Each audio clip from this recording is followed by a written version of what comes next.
தன்னலமற்ற வாழ்க்கை முறையை அனைவரும் பின்பற்றினால் மகிழ்ச்சி கிடைக்கும்.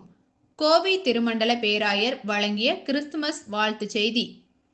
உலக மக்கள் அனைவருக்குமான கிறிஸ்துமஸ் பண்டிகையை அன்பு, ஒற்றுமை, சமதர்மம், மனிதநேயம் ஆகியவற்றை பாதுகாத்து ஒற்றுமையாக கொண்டாடுவோம் என தென்னிந்திய திருச்சபைகளின் கோவை திருமண்டல பேராயர் மறை திரு திமோத்தி ரவீந்தர் தனது கிறிஸ்துமஸ் வாழ்த்து செய்தியாக தெரிவித்துள்ளார்.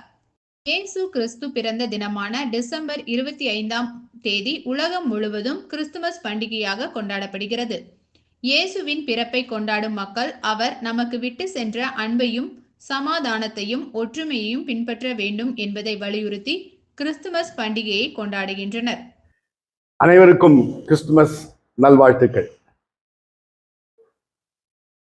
இந்த ஆண்டு 2024 கிறிஸ்துமஸ் செய்தி என்பது 3 காரியங்கள்.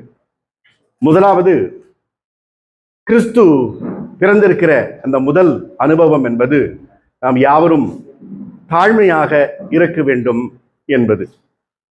We have to be humble.